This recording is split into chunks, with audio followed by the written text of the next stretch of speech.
আপনারা কখনো একটি গ্রেটারের সাহায্যে ঘর মুছে দেখেছেন? হ্যাঁ, শুনতে অবাক লাগলেও হাত লাগানো ছাড়াই একটি গ্রেটারের সাহায্যেই খুব সহজেই আপনাদের ঘরের মেঝেটাকে নতুনের মতো চকচকে করে নিতে পারবেন। পুরনো একটি গ্রেটার এখানে পুরনো একটি মোজার মধ্যে আমি এইভাবে পরিয়ে নিলাম। আমাদের যাদের টাইলসের মেঝে কিংবা মার্বেল পাথরের মেঝে অনেক সময় দেখা যায় জয়েন্টের জায়গায় কালো দাগ হয়ে যায়, যেটা নর্মালভাবে ঘর মুছলে কিন্তু ওঠে না।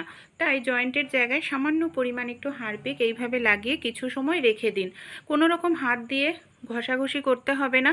এইভাবে যে মোজাটার মধ্যে আমি গ্রেটার পরিয়ে নিয়েছিলাম সেটার সাহায্যে এইভাবে একটু সময় ঘষে নিলেই দেখবেন কালো যে দাগ হয়ে গেছে জয়েন্টের জায়গায়, সেই দাগটা খুব সহজেই আপনারা তুলে ফেলতে পারবেন কোনো রকম হাত দেওয়া ছাড়াই।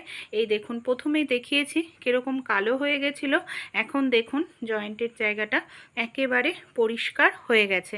ভালো লাগলে আইডিয়াটি অবশ্যই আপনারাও ট্রাই করে কিন্তু দেখতে পারেন। আমরা মহিলারা যখন রান্নাবাড়ি করে থাকি অনেক সময় দেখা যায় লঙ্কা কাটতে লাগে কিংবা শিলনোড়ায় আমরা লঙ্কা বেটে থাকি। সমস্যাটা কি হয়, অনেক সময় লঙ্কা অতিরিক্ত ঝাল হয় আর লঙ্কার রস লাগার কারণে আমাদের হাত প্রচণ্ড পরিমাণে জ্বালা করতে থাকে। জল দিয়ে সাবান দিয়ে হাত ধুলেও জ্বালা ভাব যেতে চায় না।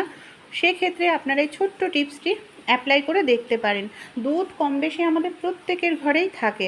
অবশ্যই এখানে গরম দুধ নয়, ঠান্ডা দুধ ব্যবহার করবেন। যদি কাঁচা দুধ হয় তাহলে খুব ভালো কথা।